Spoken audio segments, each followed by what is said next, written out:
Hey, what's up guys? Thanks for tuning in. I just got my hands on some AirPods and I've been using them for a little bit over a week now, and here are some of my thoughts. The AirPods come in traditional Apple packaging, and what's hidden within is a nice little manual that shows you how to set everything up, the AirPods themselves, and the lightning cable. And when you flip open the case, you'll see the two AirPods themselves and a light that'll either be yellow or green indicating the charge status of the AirPods. And speaking of the case, it is a lot smaller than I thought it was going to be. Here it is next to a quarter, because that's what you do when you want to compare sizes with things. You put it next to quarters. And here it is resting gently on the back of my iPhone 7 Plus. The AirPods can last up to 5 hours when listening to music, or 2 hours when making calls. And the case, which doubles as a charger, can give an additional 24 hours of listening time or 11 hours of talk time. Apple states that only 15 minutes in the case can equal 3 hours of listening time or over an hour of talk time. And when you need to charge the case itself, you can use the included lightning cable or any one you may have around to get the job done. Now, the actual pairing process is where the AirPods stand out. All you have to do is flip open the case and a page will automatically pop up on your iPhone. And you just follow the instructions. So you hit connect and then wait for it to connect. And there it is. That's all you need to do.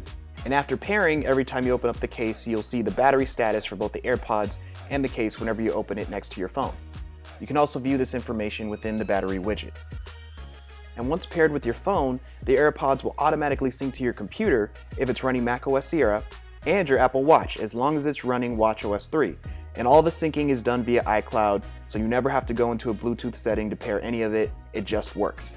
And yes, you can use the AirPods with non-Apple devices, but you will need to go into the Bluetooth settings, open up the case, and then hold down that back button until the light starts to blink.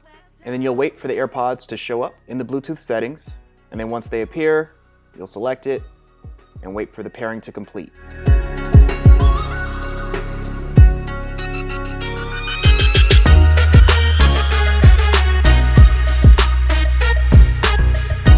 And there you go. It works, just takes a little bit longer. And sadly, since the Apple TV does not support the iCloud syncing of the AirPods, you'll have to follow the instructions as if you were pairing with an Android device by going into the settings itself, the Bluetooth settings, and then selecting the AirPods once they pop up, and then connecting it that way. All right, now that we're all paired up, it's time to take the AirPods out of the case, and I found it easiest to kind of grab each one by their sides so you're not really fumbling too much as you try to take them out, and then you could ultimately drop them. So I found this to be the easiest way to do it. And when you need to put them back, what's nice is they kind of snap into place magnetically, which is cool, so you know they're safe and secure. Now, the actual fit of the AirPods in your ear will vary from person to person, but for me, they fit very nicely. And for the actual style of the AirPods, actually not as bad as I thought. I don't look too bad. And of course, I had to do my own head shake to make sure they would stay in my ear, and they did. So that was all good, and I got a really bad headache. So it was a great day for everybody. Now, the AirPods operate under one simple double tap gesture. That's it. This double tap invokes Siri, which means all of your commands will have to go through her. You can select your AirPods under Bluetooth settings and customize this a little bit. You can change the name of your AirPods or change the functionality of the double tap. Right now it's set to Siri. You can change it to play and pause music when you're listening, or for it to do nothing. Sadly, there is no gesture to skip to the next song or to jump back to the previous song. For that, you'll have to invoke Siri and tell her to skip the next song or to replay the current song. Back in Bluetooth settings, you also have the option to turn on and off automatic ear detection. And if this feature is turned on, if you take out one of your AirPods while listening to music or any type of audio, it'll automatically pause it. And then when you put it back in, it will resume playing. Another function of the double tap on the AirPods is answering incoming calls. And since both AirPods have microphones, either one or both can be used for conversation. You can also adjust this in the AirPods Bluetooth settings. By default, it's set to automatic, so it'll automatically jump from left to right. Or if you have a preference, you can set either just the left or right microphone when talking. And a cool little tidbit is if you have the announce call feature on, Siri will actually announce the name of the caller so you don't have to take out your phone to see who's calling you. You can enable this under the phone settings and then select announce calls and choose either headphones and car or headphones only. And I was curious to see if the AirPod sensors would work if they were underneath something like a beanie. And for the beanies that I had, it actually did work, which is nice. So if you're somewhere cold and you need to wear a beanie, or if beanies are, your thing, then I guess you're covered. Another cool little fun fact, if you have your AirPods synced up to your Apple TV, a double tap will actually pause the video that you're watching. So if you need to pause it real quick, do what you need to do because you're a busy person and all, you do that and then double tap will resume playing.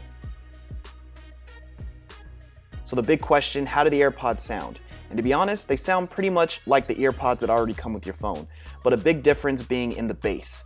It's cleaner, I believe it's fuller, and more enjoyable. So you're ultimately getting a pretty nice and decent listening experience, only now you're truly wireless, truly hands-free, and out of all the other truly wireless headphones I've tested in the past, these hands down sound the best. Call quality is also pretty good, it's crisp, clear, and you don't sound like a transformer drowning underwater. I was also curious to see how far away I could get from my phone while wearing the AirPods, so I did a little distance test that is probably not accurate at all, but you know, just curious, so I did it anyway. And according to the app I was using, I got about 30 meters before I started noticing the audio starting to stutter a little bit. It went out for a second and then came back and it started working perfectly, so I kept going. And then at 67 meters is where it cut out fully, as you can see me waving my hands all crazy. So yeah, I don't know how accurate this test was, but I got pretty far, as you can see. I also wanted to see if the AirPods would last as my main workout headphones.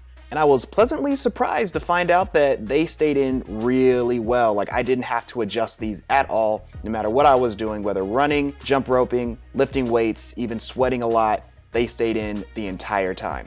Now let's talk about price of the AirPods. They cost $159, and yes, that's a lot of money. But when put into context of the other truly wireless offerings out there, we can see that the AirPods are actually pretty reasonably priced. I think this is one of the few moments where an Apple product is one of the cheaper options. But to be fair, these other offerings do have features that the AirPods do not, like actual fitness tracking, waterproofing, and being able to skip forward and back to the next song via gestures. So in summary, are the AirPods worth it?